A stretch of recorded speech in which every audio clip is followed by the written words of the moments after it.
Bonjour à toi, mon jeune ami, j'espère que tu vas bien. Dans cette vidéo, nous allons voir la structure du système immunitaire. Déjà avant de commencer la vidéo, je tiens à te présenter mes excuses si tu suis cette chaîne depuis le début. Ça fait environ 2 à 3 mois qu'il n'y a pas eu de vidéo sur la chaîne. Et je sais que la médecine, c'est une formation continue. Il faut toujours apprendre, il faut toujours se former. C'est pourquoi je tenais à présenter mes excuses. Mais crois-moi, c'était une période où j'allais rentrer dans la vie professionnelle un peu. L'installation tout ça m'a pris beaucoup de temps et j'ai un peu procrastiné, il faut l'avouer. Maintenant, nous allons commencer. Nous allons continuer notre formation parce qu'il faut toujours, comme je l'ai dit, il faut toujours continuer à apprendre. Quand tu es médecin, c'est ce qui fera de toi un bon médecin. Parce que tu peux vraiment avoir les bonnes habitudes humaines, mais la formation doit toujours continuer. Ça, c'est entre parenthèses. Nous allons rentrer maintenant dans le vif de notre sujet. Nous allons parler de la structure du système immunitaire. Dans notre organisme, il y a plusieurs systèmes. On peut aussi appeler des appareils. Il y a le système digestif, le système excréteur urinaire, le système cardiovasculaire, le système nerveux. Ils sont constitués par des organes qui vont jouer des rôles un peu différents, des rôles différents dans chaque système. Dans le système immunitaire, c'est la même chose. Ici, nous allons voir les organes qui vont rentrer dans ce système, quelle est leur organisation, mais aussi quel est le rôle de chaque différente partie du système. C'est quoi le système immunitaire? Le système immunitaire, c'est l'ensemble des organes, des cellules qui vont rentrer, qui vont jouer le rôle de défense de l'organisme. C'est par exemple quand on est exposé à une bactérie, à un virus, un champignon, c'est ce système-là qui est mis en jeu. C'est ce système-là qui va venir nous défendre. Il faut le voir comme si c'était une armée dans un pays. Quand on est exposé, par exemple, à des rebelles ou bien à des personnes qui veulent faire du mal, qui veulent profiter du pays, c'est les militaires, les douaniers, ils vont rentrer, ils vont essayer de mettre de l'ordre. Un peu, c'est ça le système immunitaire. Maintenant, on va commencer l'organisation du système immunitaire. Pour une vue d'ensemble, dans le système immunitaire, on a deux types d'organes. Une vue d'ensemble. Les organes lymphoïdes primaires et les organes lymphoïdes secondaires. Les organes lymphoïdes primaires, c'est eux qui sont responsables de la production, de la formation des cellules qui vont jouer le rôle du système de défense de l'organisme. Les lymphocytes B, les lymphocytes D, les macrophages, les natural killers, les cellules qui vont attaquer les agresseurs. Les organes lymphoïdes secondaires, eux, ce sont ces organes-là qui vont présenter les antigènes des agresseurs, les virus, les bactéries, aux cellules qui vont jouer la défense, aux cellules immunitaires. Ici, dans ce groupe, on retrouve la rate, on retrouve les ganglions lymphatiques et on retrouve les tissus lymphoïdes associés aux muqueuses, qu'on appelle les MAT. D'accord? Maintenant, ensuite, les organes lymphoïdes primaires. Quels sont ces organes? On a la moelle osseuse et le thymus. C'est quoi la moelle osseuse? La moelle osseuse, c'est un tissu qui se trouve dans les os. Il se trouve dans les os plats. Par exemple, sur cette diapositive, on voit que ici, on l'aspire au niveau de l'os coxal, des os du bassin. Donc, il se trouve dans l'os coxal. On le trouve aussi dans le sternum, dans les côtes. C'est elle qui est responsable de la production de toutes les cellules, que ce soit les globules rouges, les plaquettes et aussi les globules blancs, où on va trouver les lymphocytes, les macrophages, les natural killers, ainsi de suite. Et aussi, il y a une information importante à connaître, c'est dans la moelle osseuse que se passe la maturation du lymphocyte B. Et ça, c'est quelque chose qui est important, il faut retenir ça, il ne faut pas oublier. La maturation des lymphocytes B se produit où? Dans la moelle osseuse. Ensuite, le deuxième organe du système immunitaire, le deuxième organe des organes lymphoïdes primaires, c'est le thymus. C'est quoi le thymus? Le thymus, c'est un organe qui est situé dans la cavité thoracique, juste devant le cœur. Juste devant le cœur, derrière le sternum. Le thymus, il est divisé en deux parties, la partie corticale et la partie médulaire. La partie corticale, qu'est-ce qu'on va trouver dans la partie corticale du thymus? On va trouver des lymphocytes T qui sont immatures. C'est logique, ils viennent de rentrer, donc ils sont à la périphérie, les lymphocytes T immatures. Et au milieu, qu'est-ce qu'on va trouver dans la partie médulaire? Dans la partie médulaire, nous allons trouver des lymphocytes T matures et les corpuscules de Hassel. Maintenant, le corpuscule de Hassel, ça, comment retenir? Il y a une astuce pour ça.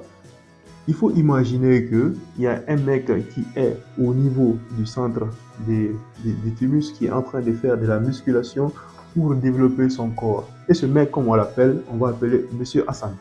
Donc, au niveau du centre du thymus, on trouve Monsieur Hassan qui fait la musculation pour développer son corps. Donc, le corpuscule de Hassan. J'espère que tu vas retenir ça avec cette astuce. Donc, les organes lymphoïdes primaires, on a la moelle osseuse, on a le thymus, qui vont jouer le rôle de production et de maturation. Voilà. On a dit que la maturation des lymphocytes B se passe où? Dans la moelle osseuse. Il faut retenir que la maturation des lymphocytes T se passe dans le thymus. Le T-thymus. La moelle osseuse, on appelle bone marrow in English. Ça veut dire que B, moelle osseuse, donc la maturation de lymphocyte B se passe dans la moelle osseuse. Ça, c'est quelque chose qui est très important. Ça risque d'arriver dans les examens, dans les questions. Si tu es encore étudiant, tu prépares un concours, par exemple, USMLE pour les États-Unis, ça revient beaucoup, ça. Ce sont des questions qu'on peut facilement poser. Où se passe la maturation des lymphocytes B? Ça se passe dans la moelle osseuse. Où se passe la maturation des lymphocytes T? Ça se passe dans le thymus. D'accord. Donc, dans les organes lymphoïdes primaires, on a la moelle osseuse et on a le thymus. Ensuite, qu'est-ce qu'on voit? Dans le système immunitaire, il y a aussi les organes lymphoïdes secondaires. Tu te rappelles, on a dit que c'est là où les cellules, nos cellules immunitaires, vont rencontrer les antigènes pour faire le processus immunitaire. D'accord? Et c'est qu'on va voir maintenant. Dans les organes lymphoïdes secondaires, on a les ganglions lymphatiques, la rate et le malt. Ici, lymphoïdes associés aux muqueuses. On va voir les ganglions lymphatiques. Dans le corps, les ganglions lymphatiques sont disposés en groupe. Où on les retrouve? On les retrouve au niveau sous-mentonnier, sous-mandibulaire, au niveau cervical, au niveau claviculaire, subclaviculaire, au niveau axillaire, au niveau abdominal, dans la partie thoracique, dans le médiastin, dans l'abdomen, au creux inguinal, au niveau du creux poplité. Donc ces ganglions sont disposés dans toutes ces différentes parties. C'est quoi son rôle? Son rôle, c'est de filtrer la lymphe. Le rôle des ganglions, c'est de filtrer la lymphe avec l'aide des macrophages. D'accord? Maintenant, comment les ganglions lymphatiques sont organisés? Les ganglions lymphatiques, lymph nodes in English, vont être organisés en trois parties. On a une partie corticale, le cortex, une partie paracorticale et une partie médulaire. Au niveau de la partie corticale, qu'est-ce qu'on va trouver? On va trouver des follicules. Il y a deux types de follicules, primaires et secondaires. Mais ce qu'il faut retenir, au niveau de la partie corticale, on va trouver des lymphocytes B. Ça, c'est très important. Au niveau cortical, on trouve les lymphocytes B. Au niveau de la partie paracorticale, qu'est-ce qu'on va trouver? On va trouver les lymphocytes T. On va trouver les lymphocytes T au niveau de la partie corticale. Et au niveau médulaire des ganglions lymphatiques, nous allons trouver des plasmocytes et les macrophages. Ça, c'est quelque chose qui est important, qu'il faut retenir. Et aussi, il y a une information que je vais ajouter. Il y a des vaisseaux spécifiques qu'on retrouve au niveau des ganglions lymphatiques qu'on appelle HEV. C'est quoi? C'est High Endothelial Venule. High Endothelial Venule. Ces vaisseaux vont permettre de faire rentrer les cellules, les lymphocytes à partir du sang dans les ganglions. Ça, c'est important à connaître.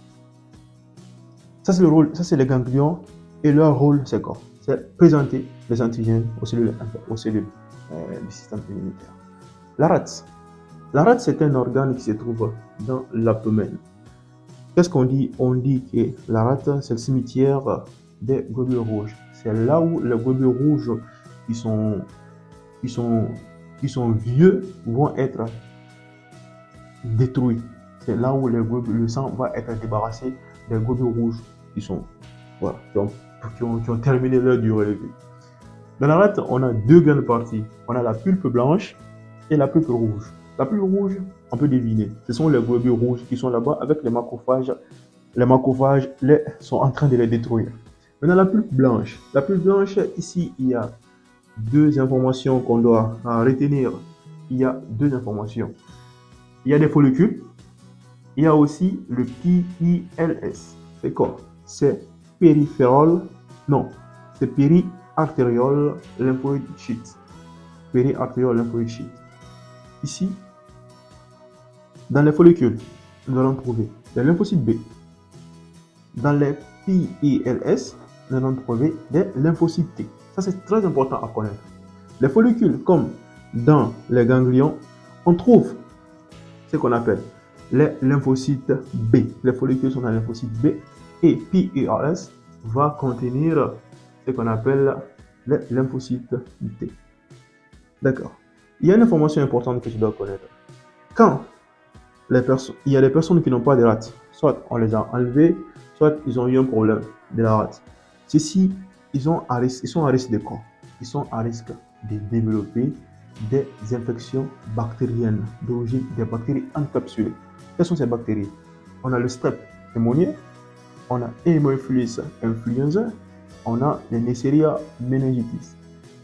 Ces bactéries vont attaquer le plus souvent les personnes, vont se développer le plus souvent sur les personnes aspéniques, les personnes qui n'ont pas de rate. Ça, c'est une information capitale qu'il faut connaître.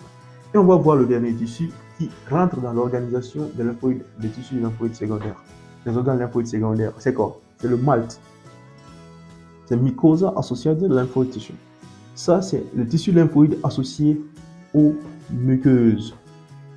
Ici, on va trouver différents organes. D'abord, les amygdales, tonsilles, les plaques de Peyer dans l'intestin et l'appendice. Ceci joue un rôle très important dans la protection, dans notre protection. Ici, dans ces tissus, nous allons trouver des cellules M qui vont présenter les antigènes aux cellules inflammatoires. Et aussi, on va trouver le plus souvent des IgA, les immunoglobulines de type A. On les considère que c'est comme si ce sont des anticorps des muqueuses. Ici, quand il y a une diminution, par exemple, au niveau de l'intestin, on est exposé à une maladie qu'on appelle la giardiose. D'accord? Donc, dans les organes lymphoïdes secondaires, tu vas trouver les ganglions lymphatiques, la rate et le MALT. D'accord? Ici, j'ai oublié d'ajouter une information clinique. Il y a une malformation en génétique.